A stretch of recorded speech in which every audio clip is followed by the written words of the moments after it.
Hello friends, మీరు చూసారు కదా ఇది బ్యాక్ వాటర్ అనమాట. ఈ బ్యాక్ వాటర్ అనేది సోమశిల నుంచి వచ్చిన బ్యాక్ వాటర్ అనమాట. దాదాపు ఇక్కడ నుంచి ఒక 15 కిలోమీటర్స్ అది కొండల లోపలే ఆ దారిలో ఏర్పడి దాదాపు సోమశిలకు మన బ్యాక్ వాటర్ కనిపిస్తుంది అనమాట.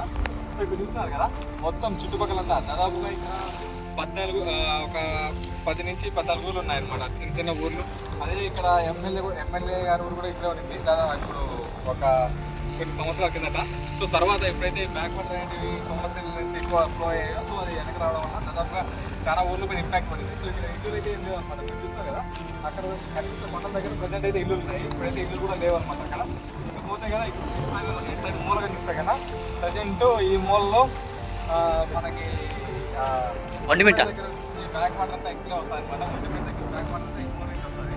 సో ఆ బ్యాక్ వాటర్ ఇక్కడ నుంచి మనకి అనమాట మొత్తం మనకి చూస్తే ఇక్కడ నుంచి మనకి అసలు ప్రాజెక్ట్ నుంచి బ్యాక్ వాటర్ ఈ రెండు కలిపి మనకి సమస్యలకి వెళ్తాయి అనమాట. సో మనకి చూస్తే కదా ప్రజెంట్ అక్కడి నుంచి కూడా మనకి నెల్లూరు పోయి నెల్లూరు నుంచి తమిళనాడుకి నీళ్ళు అనేది సప్లై చేస్తారు అనమాట. మొత్తం టోటల్ వాటర్ అంతా కూడా.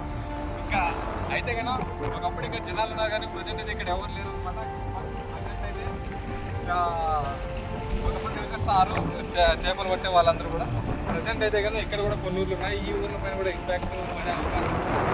ఇక్కడ ప్రజెంట్ అయితే చేపలు పట్టే వాళ్ళు కూడా కొంచెం మంచిగా ఉన్నారన్నమాట. చూస్తారు కదా చేపలు పట్టే ఇక్కడ నుంచి ఎక్కువ చేపలు అనేది సప్లై అవుతాయి అనమాట. మొత్తం మనకి ఈ వర్షాకాలంలో ఎక్కువ వర్షం పడిన తర్వాత మొత్తం వాటర్ బ్యాక్ వాటర్ వచ్చి స్టోరేజ్ అనేది ఎక్కువ పెట్టారు.